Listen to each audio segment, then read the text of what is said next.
Muchas gracias. Muchas gracias por haberme invitado. Estoy encantada, además en este hito tan importante que de los 20 años del G-Summit, o sea que más contenta todavía. Es una referencia estas charlas, o sea que aquí estoy honoradísima de estar compartiendo con ustedes ese pequeño conocimiento que hemos ido acumulando. Muchísimas gracias. Bueno, cuando quieras, te escuchamos.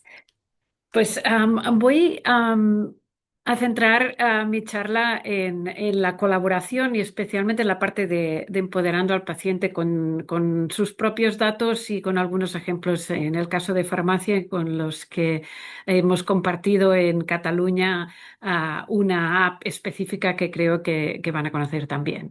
Y suelo empezar mis charlas siempre con esta frase del director general de la OMS, de la Organización Mundial de la Salud, que le dijo en 2019 en la Asamblea General, antes de la pandemia. Como decía Daniel Luna en la inauguración, lo de prepandemia nos queda muy lejos, pues fíjense, en 2019 el doctor Tedros estaba diciendo que el futuro de la salud es digital.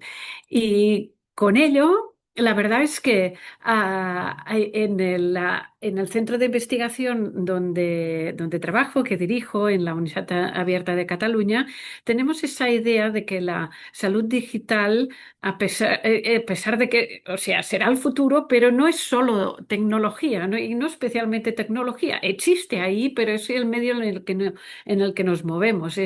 En realidad, la salud digital solemos decir que es usar herramientas para hacer lo que hacemos mejor, más rápido, más seguro, más centrado en la persona y ampliando horizontes. Y más centrado en la persona, por eso nuestro modelo queda en el centro, absolutamente nadando en un agua que es investigación, porque nuestros centros de investigación, pero también de innovación, por supuesto, porque queremos trasladar nuestros resultados al público en general mediante la innovación y el impacto. Por eso el I3. La idea que no solo es investigar, no solo es publicar, no solo es trasladar esos resultados a la innovación, sino que además ver qué impacto en salud han tenido y estudiarlo y pensar en eso en el momento en que llevamos a cabo la investigación. Al lado de la persona o dándole ese soporte, por supuesto, está todo el aspecto de equidad. Es uno de los aspectos más importantes en salud digital en el que trabajamos. La equidad y la ética. Y así nos dividimos en tres ejes, o no es que nos dividamos, porque en realidad somos 11 grupos de investigación que trabajamos conjuntamente, pero sí es verdad que tenemos tres ejes en los cuales algunos son más potentes o tienen más dedicación que otros. Por una parte, la ciencia de datos y la inteligencia artificial, básicamente liderada por informáticos, pero no solo informáticos. Otros trabajamos también en ese ámbito y estamos lejos de la informática. El diseño y la evaluación de intervenciones en salud digital, muy distintas, con co-creación siempre, les hablaré un poco de eso, y además otra línea en la que la gente de psicología, pedagogía, son los grupos que están más dedicados a ello, que es la de educación, alfabetización, empoderamiento y participación en salud, y en el cual quiero referirme hoy en esta charla. Por lo tanto, si no se trata de tecnología, en realidad, como decía, es el mar donde nadamos, ese es el uso de esas tecnologías para, por ejemplo, monitorar o seguir o gestionar la información de salud, o el uso también de evaluaciones y soluciones digitales para intervenciones o bien interacciones comunicativas con los diversos actores del sistema de salud. No estoy hablando solo de uno a uno, de paciente profesional de la salud, sino entre profesionales de la salud y entre distintos pacientes y entre distintos profesionales multidisciplinariamente con un paciente. y, por supuesto, el uso y el análisis de datos para la mejora continua de los resultados en salud y la calidad de la atención sanitaria. Me gusta decir que la monitorización, el seguimiento y la gestión de la información en la salud es como tener la salud en nuestras manos. Cuando hablamos de intervenciones e interacciones, es más un acto de comunicación de corazón, de aquello, nuestra habilidad empática, por así decirlo, y más cerebral, racional, todo el uso de los datos que nos permiten mejorar la calidad. Y así, con ese corazón, cerebro y manos, yo creo que la transformación digital del sistema de salud tiene dos grandes impactos. Por una parte, una mayor calidad de la atención sanitaria, porque atención no es solo mejorar la eficacia, que también es también mejorar el acceso. Y la salud digital, la transformación digital del sistema de salud nos permite, entre otras cosas, mejorar el acceso y también la eficiencia de algunas intervenciones. Y por supuesto también la democratización de la salud en nuestras manos, poder tomar decisiones sobre salud de la misma forma que la estamos tomando en otros ámbitos igual de importantes como la educación o la economía. Y esto nos permite la salud digital.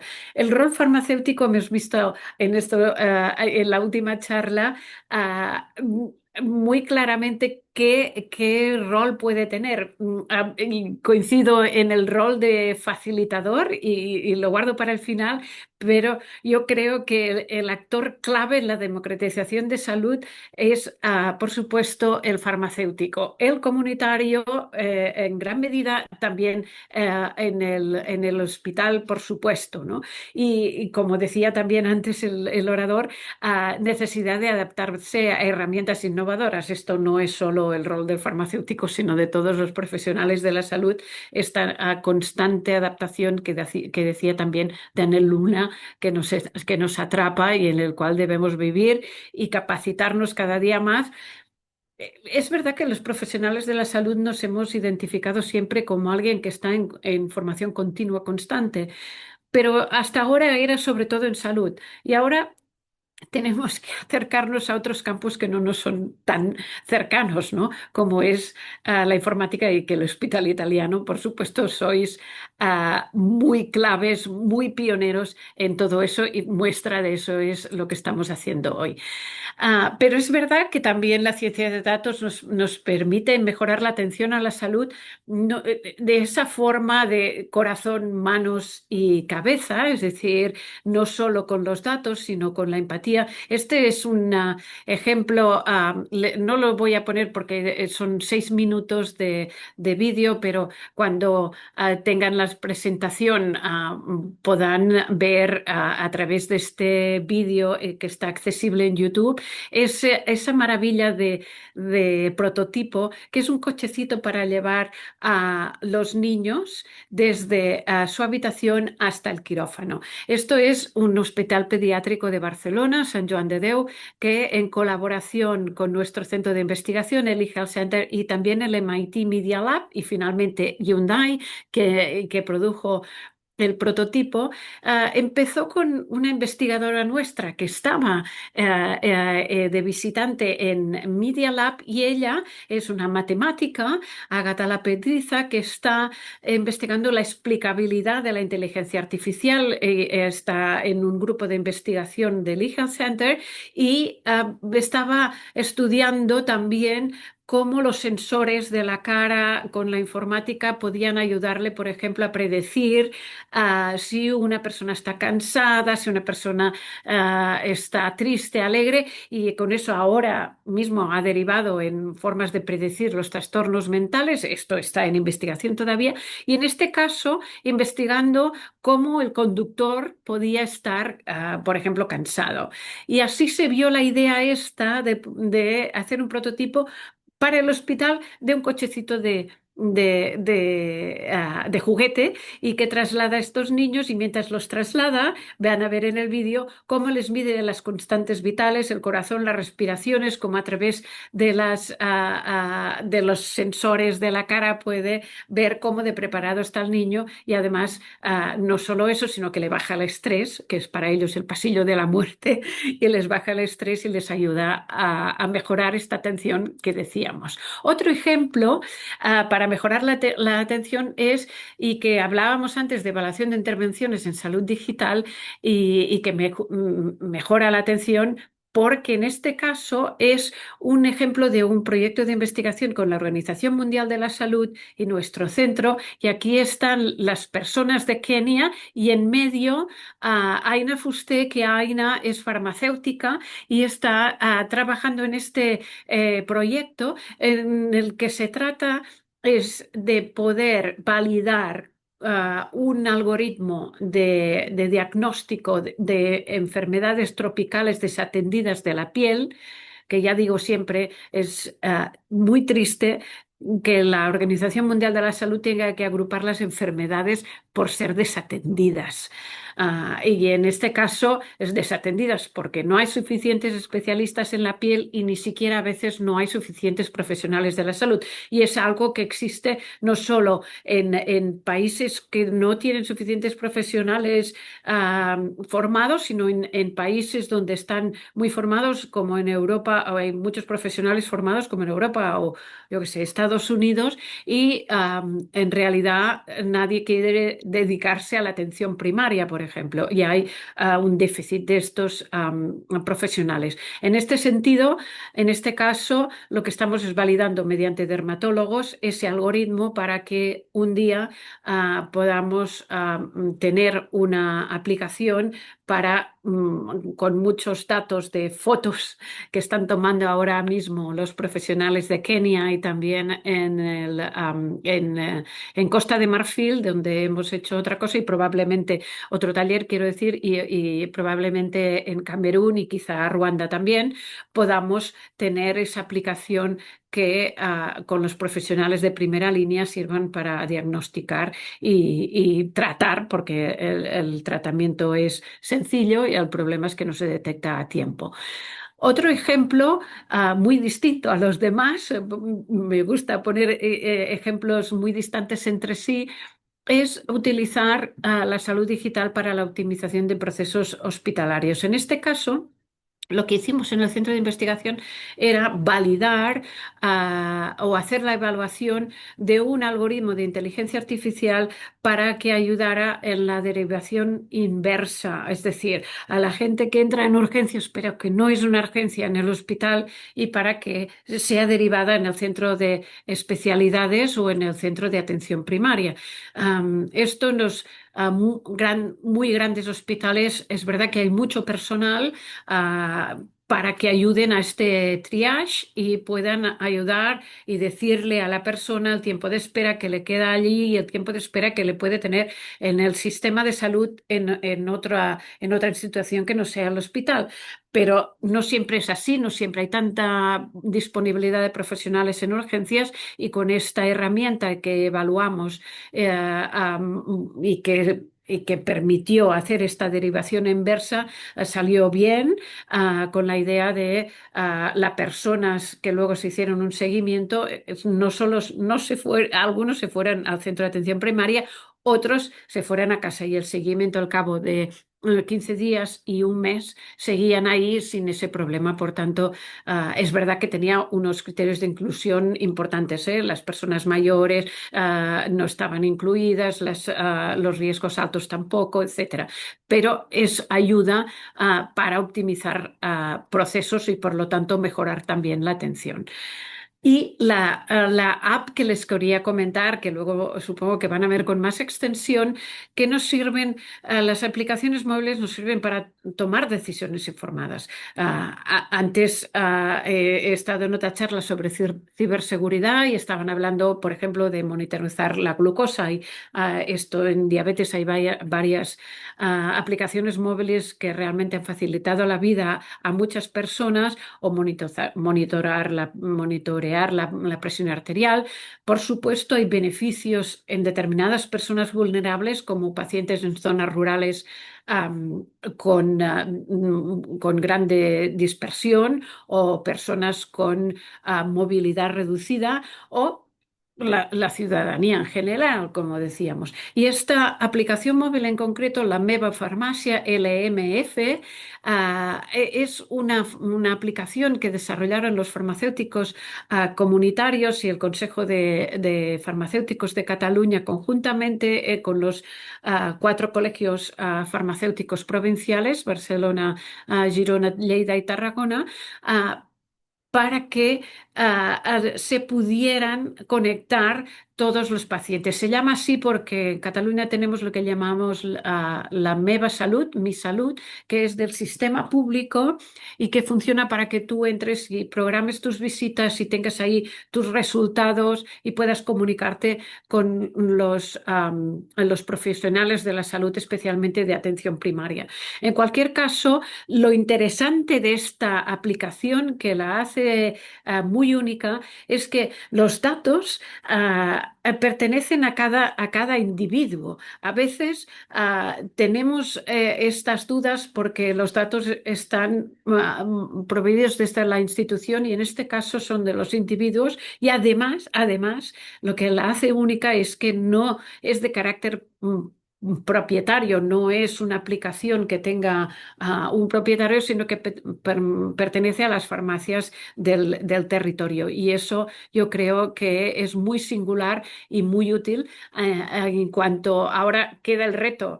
Se presentó en marzo de este año, queda el reto de que se utilice ampliamente y que con esto podamos medir el impacto que esto tiene en la atención a la salud.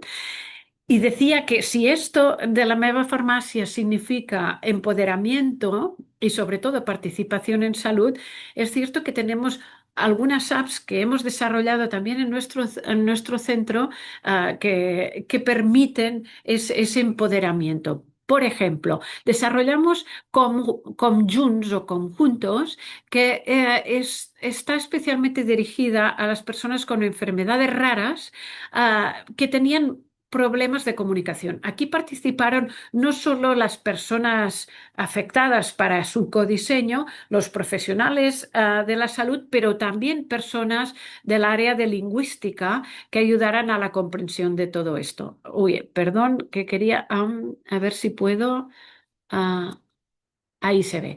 La aplicación, como ven, es cómo preparar una visita médica, si reciben un informe médico, tenemos una prueba y qué más puedo aprender. Y con eso, en cada una de estas pestañas, lo que existe es un vídeo que ayuda, que cada uno explica cómo significa y qué objetivo va a haber. No, tienes que girar el móvil en este caso para que se vea mejor, pero la idea es poder fácilmente identificar mediante vídeo algo que se pueda explicar, ¿no? Y, por supuesto está escrito y aquí, por ejemplo, abandonáis el centro y os quedáis a solas vosotros. Este es el problema. Ya no tienes el profesional delante. Vuestro hijo y el informe médico. Tenéis demasiados interrogantes y deseáis ver, pues tenéis esas dudas, pues hay muchas formas. ¿Y qué podéis hacer? Pues ahí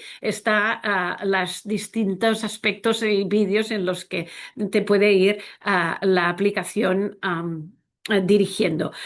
Basándonos en esto, luego trabajamos en el trastorno del espectro autista y diseñamos con las personas con TEA, con trastorno del espectro autista, una app. Suelo explicar este proyecto de investigación como una historia de fracasos, porque en realidad nosotros habíamos pensado como investigadores, cuando solicitamos financiación para la investigación, habíamos pensado en una herramienta, en una aplicación móvil que sirviera para las personas con TEA que pudieran identificar la mejor intervención psicosocial según la evidencia científica. Esto lo hicimos, por ejemplo, con esta app que se ve aquí, que es Psicodem, que lo hicimos para la demencia. Llevamos a cabo una revisión sistemática de la evidencia científica, clasificamos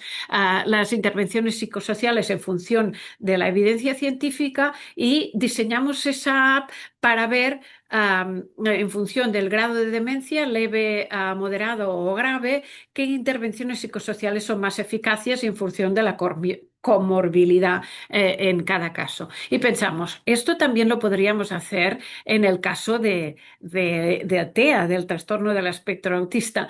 Y pedimos el dinero y nos lo dieron al gobierno español. Y lo que ocurrió es que ahí, como no habíamos hecho en demencia la co-creación, pensamos, en este caso sí vamos a hacerle, vamos a pedir a los implicados que nos digan cómo les gustaría que fuera esa aplicación en el look and feel. Pues bien, lo que nos encontramos en ese codiseño es que los familiares y las personas con TEA no estaban para nada interesados en una aplicación que sirviera para a decidir la mejor intervención psicosocial, sino que lo que querían era algo previo, muchos más aspectos de conocimiento del TEA, mucha más relación con la comunicación, cómo explicar no solo al psiquiatra o al psicólogo, que esto son sus profesionales habituales, sino con el médico de atención primaria, cómo explicarles, cómo tratarles, por ejemplo, cuando tienen otras dolencias que no son necesariamente relacionadas con el TEA o con su jefe en el trabajo o con su maestro. Y así fue cuando pudimos desarrollar, yo primero le digo, es un fracaso porque pensé, ¡guau! Nos han dado el dinero para este proyecto y en cambio no podemos desarrollar esta app. Y los investigadores me dijeron, oye, nos comprometimos al codiseño y tenemos que ser fieles al codiseño. Si los pacientes quieren esa app, tenemos que desarrollarla. Y lo hicimos y copiando esa misma estrategia que en el caso de conjunts o conjuntos, me ha salido en inglés, pero está en catalán y en español. La idea es mi experiencia como padre, mi experiencia como maestro, y ahí están los profesionales contando cómo comunicarse con cada uno con las características. Y además, otro fracaso en ese proyecto. Lo que ocurrió es que una vez terminamos la revisión de la evidencia científica, lo que ocurrió es que no había suficiente evidencia científica para poder clasificar las intervenciones psicosociales. O sea que tampoco pudimos desarrollar la app que como investigadores queríamos. Y lo que hicimos fue gracias a un equipo de comunicación, cuando ya estábamos absolutamente perdidos, les dijimos, por favor, ¿qué podemos hacer con esto? Estamos fracaso tras fracaso y no sabemos cómo salir de ello. Nos dijeron, bueno, si habéis encontrado dificultades, no habéis encontrado suficiente evidencia científica, eso quiere decir que hay problemas metodológicos. ¿Por qué no le dais la vuelta y con eso podéis dar recomendaciones para llevar a cabo investigación clínica sobre intervenciones psicosociales y así hay un resultado en el cual comunicar y que todo el esfuerzo de las revisiones sistemáticas, que no cuento, pero que fueron hasta 3 distintas con equipos distintos y no nos salió nada y al final lo tradujimos en estas recomendaciones que hemos pedido a meter, digamos, podemos entendido entrelazar o poner dentro de la app, de la aplicación para pacientes. Por lo cual, lo que sí que sabemos con estos dos ejemplos es que los recursos educativos pueden estar integrados con vídeos y infografías, con las aplicaciones móviles, que es importante la co-creación de aplicaciones para garantizar la efectividad, porque si no, no se usa, y que además nos permiten tomar decisiones compartidas con los pacientes, además de empoderar, ¿no? Y no solo eso, sino que facilita la coordinación entre profesionales. Y con esto también les quiero mostrar un ejemplo que existe en Cataluña, en el departamento, el Ministerio de Salud de Cataluña, conjuntamente con el Consejo Consultivo de Pacientes, lo que viene desarrollando son las decisiones compartidas para la idea de informarse primero, compartir luego, no solo con el profesional, sino con el binomio familiar, pareja, dependencia, lo que sea, y luego finalmente poder decidir con todo esto. En estos momentos hay distintas, y voy a poner, por ejemplo, la esclerosis lateral amiotrófica, como la ELA, como una de las enfermedades. Y el primero lo que hay es una información general, opciones terapéuticas, cómo comparar las opciones, cuáles son tus preferencias como pacientes. Existen historias personales en vídeo y además una serie de preguntas frecuentes. En este caso, por ejemplo, hay el tratamiento farmacológico, sintomático, la rehabilitación o los cuidados paliativos, y en el caso de comparar las opciones, en este caso hay la ventilación mecánica no invasiva, la ventilación mecánica invasiva y la gastrostomía, por ejemplo. Tomamos, por ejemplo, la gastrostomía, y lo que permite esa herramienta es las razones por las que uno quiere aceptar una gastrostomía. Por ejemplo, basando en colores y en números, si está desacuerdo o en acuerdo, y al final poder tomar una decisión. Por ejemplo, uno es que es muy importante o poco importante para ti mantener la nutrición, la hidratación y el peso, o si la gastrostomía crees que te podría ayudar a alargar tu vida. Sí, además, en sentido contrario también, tú crees que la gastrostomía no curará tu enfermedad, o no quiero depender de equipos para comer y beber. Y al final, las preferencias. Creo que la gastrostomía me puede ayudar, o me resulta difícil tomar una decisión en este momento. Bueno, y así cada uno con lo que va trabajando en casa tranquilamente, o con el profesional o con los familiares, permite ese empoderamiento, esa alfabetización sobre tu propia enfermedad y con tus propios datos. Y en realidad, el objetivo de la salud digital es crear este sistema de salud más accesible, eficiente y centrado en la persona, por supuesto, manteniendo y aumentando los estándares de calidad. Y así, con esa idea también que nos ayudan desde las farmacias a tomar esas decisiones de forma más accesible y democrática, creo que es muy importante para avanzar en este mundo donde necesitamos democratizar también la salud. Sin embargo, hay muchos retos, hay distintas charlas en este summit para trabajar en los distintos retos éticos, por ejemplo.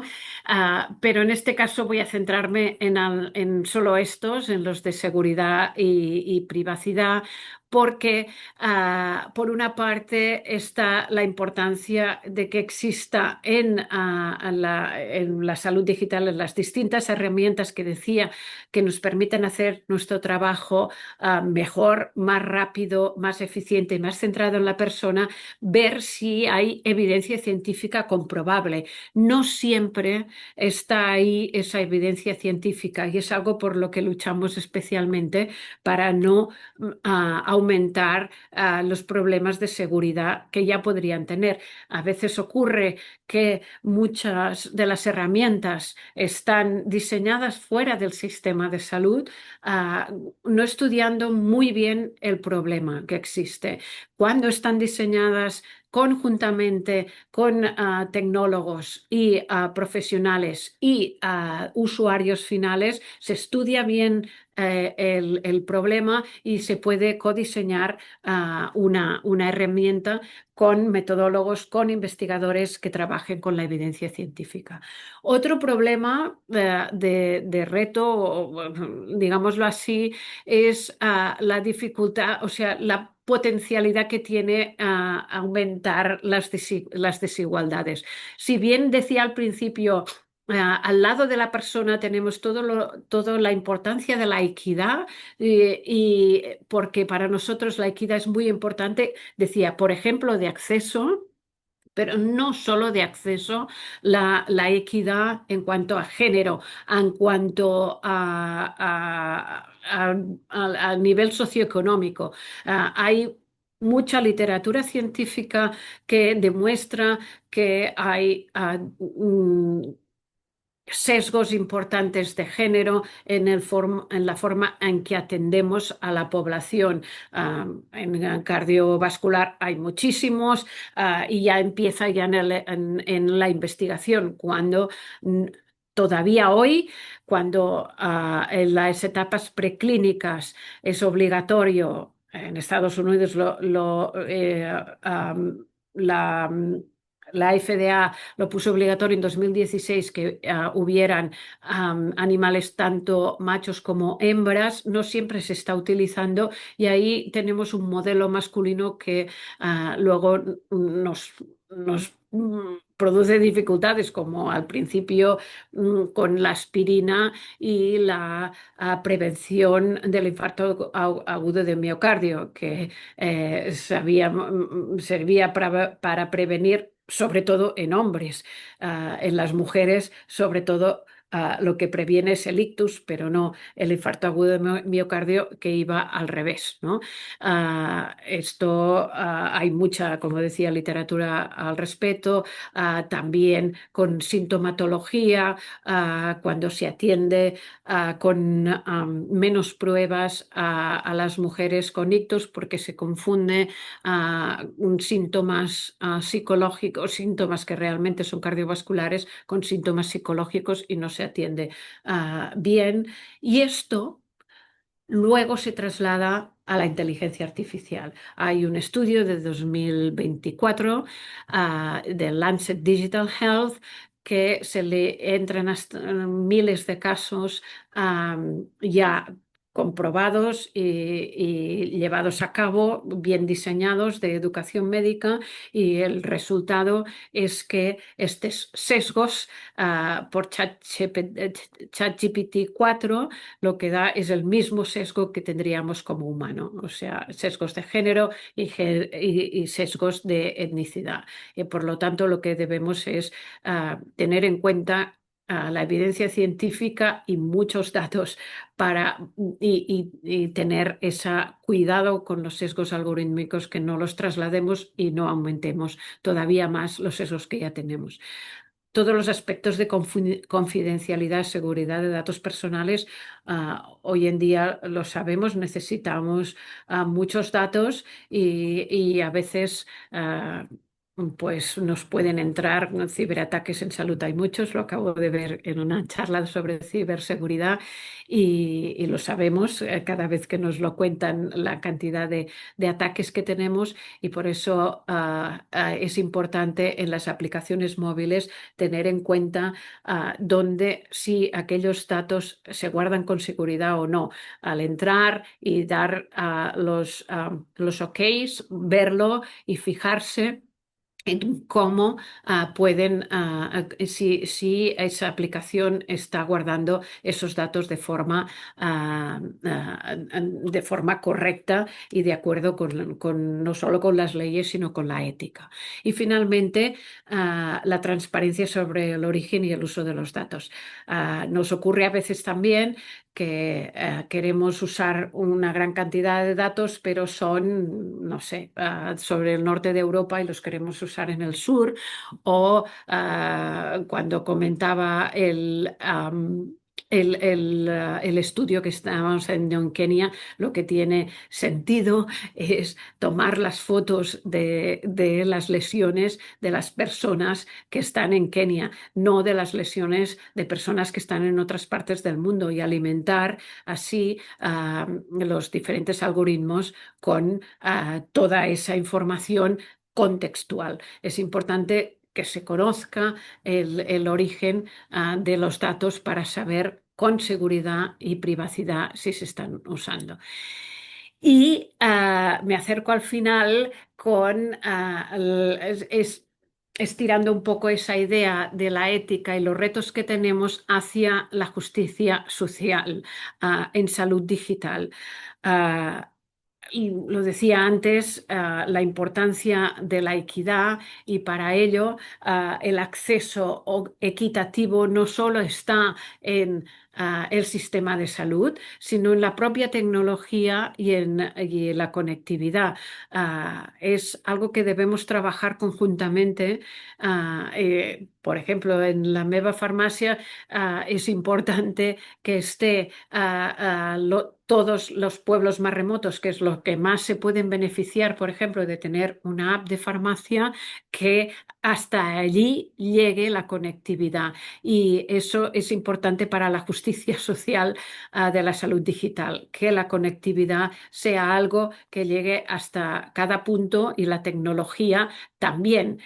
Ah, y la tecnología, no solo la tecnología, sino que nos sirva una tecnología, digamos, con algo más, con facilitadores digitales en el sistema de salud. Porque antes comentaba el compañero anterior de la importancia que pueden tener el rol del farmacéutico para eso, y que tú lo repetías, Soledad. Yo creo que es muy importante. Hay algunos ejemplos en algunos hospitales que hemos visto en Toronto, por ejemplo, que cuando se prescribe una aplicación móvil, ahí está la Apps Bar, que permite a alguien explicar cómo funciona esta aplicación. Hasta hace poco desarrollamos con una alumna, una anestesióloga de un hospital de Barcelona que había llevado a cabo el máster en salud digital, desarrolló una app que se llamaba Mi Quirófano. Así como la idea de mi salud, mi farmacia, pues mi quirófano. Y lo que hizo fue, se dio cuenta y trabajó con el servicio de atención al cliente o atención al paciente, al usuario del hospital. Trabajaron con los pacientes porque se dieron cuenta que cuando uno le prescriben o tiene que ser sometido a una intervención quirúrgica, le dan tanta información en ese momento que a veces sí, le dan un papel u otro, pero cuando quiere repasarlo en su casa, ya perdió el papel, ya no tiene el profesional al lado, quizá estaba en ese momento probablemente muy vulnerable para tomar toda esa información. Y con esta anestesióloga lo que hizo fue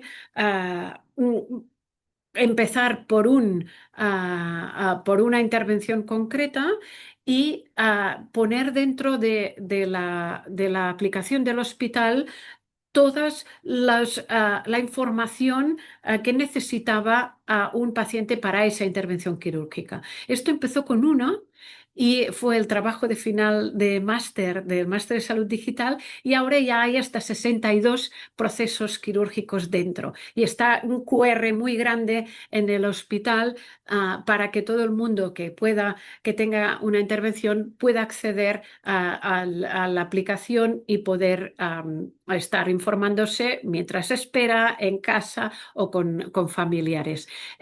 Y decía, esto no es suficiente, tiene que haber un facilitador. En ese caso, el grupo de atención al usuario lo facilitaba y está ayudando. En otros casos, como decía, es alguien que le está contando y sobre todo también permite la equidad, porque, digamos, supongamos que tenemos un acceso equitativo con conectividad y nos dan para acceder a mi quirófano, a mi farmacia o a mi salud un móvil a cada uno, pero me lo dan a mí, que soy muy hábil digitalmente, o a mi hija, que es todavía más hábil digitalmente, y para entrar, y se lo dan a mi madre, que tiene 80 años, que ya no tiene la vista tan bien y que no es para nada una nativa digital. No es suficiente dar el móvil, quizá un móvil con que el software sea más grande, pero no suficientemente.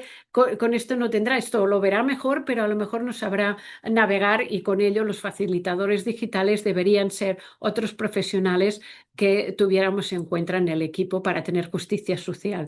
Um, la co-creación de las soluciones, especialmente con grupos vulnerables. Antes lo comentaba, aprendimos del fracaso en ese proyecto con trastorno del espectro autista, pero hemos visto en otros diseños que, como decía la de mi quirófano, también que es muy importante y especialmente con grupos vulnerables, porque a veces la co-creación es con gente muy avanzada y necesitamos también en personas con enfermedades, con problemas de otros tipos y, por ejemplo, socioeconómicamente no tan destacados.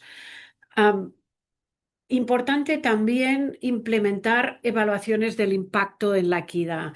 A veces pensamos en una solución sin pensar en ese impacto. Decía al principio que era importante la I3, investigación, innovación e impacto. Y me refería al impacto una vez ya hemos producido ese avance gracias a la investigación. Pero en la medida de lo posible, deberíamos hacer estudios, evaluaciones de impacto en cómo afectará la equidad para intentar reducir ese reto, ese problema que tenemos de sesgo en la equidad, el sesgo algorítmico y ver si esto está comprometiendo o no. No queremos que la salud digital aumente las desigualdades sociales de género. Por lo tanto, intentar hacer una evaluación del impacto en equidad es importante.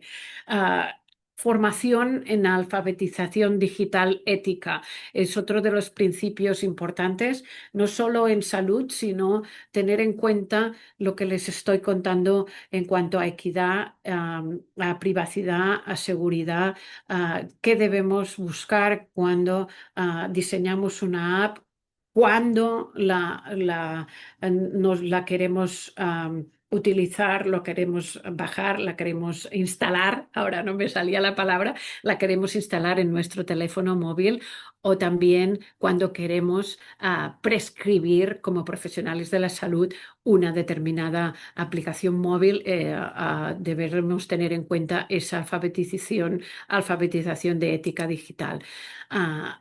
Otro aspecto es incorporar los determinantes digitales de la salud a las políticas. Ah, Tardamos años, pero finalmente se entendió que la salud tiene también, además de determinantes biológicos, determinantes sociales. Y desde salud pública lo sabemos muy bien, pero incluso desde profesionales clínicos ya son conscientes de estos determinantes sociales. Pues bien, debemos añadir los determinantes digitales de la salud, porque sí hemos visto que el futuro de la salud es digital y que cada vez más es algo progresivo. Si no tenemos en cuenta estos determinantes digitales, nuestro acceso a nuestra alfabetización de las tecnologías, pueden introducir problemas también de salud y de diferencia de atención o desatención, como decíamos antes. Y finalmente, los datos como ejemplo tienen los de farmacia establecer de farmacia de Cataluña establecer una gobernanza de datos ciudadana. Esto estamos muy al principio, todavía no lo tenemos muy claro cómo circula. Normalmente los datos están en las instituciones, pero cada día más hay cooperativas de datos de personas que dan sus datos a cooperativas de datos para poder llevar a cabo investigación. Un ejemplo muy claro es el de la salud planetaria o salud ambiental, en los que hay mucha ciencia ciudadana, es decir, personas que, por ejemplo, están midiendo la contaminación en Barcelona y circulan con una pequeña probeta colgada y durante un tiempo y allí recogen distintos datos de contaminación y cómo les afecta a ellos y luego los vuelcan en bases de datos para poder saber en cada momento la contaminación que existe y cómo nos va a afectar al sistema respiratorio. Y con estos 7 pilares que abordan, yo creo, las barreras de conectividad, de alfabetización digital, ética, usabilidad y sesgo algorítmico, creo que podemos llegar a una salud futura digital. Y termino pues como he empezado, diciendo que el futuro de la salud es digital. Muchísimas gracias de nuevo por su atención y estoy a disposición ahora o más adelante cuando quieran para más adelante, digamos, asincrónicamente, para contestar preguntas, resolver dudas o comentar.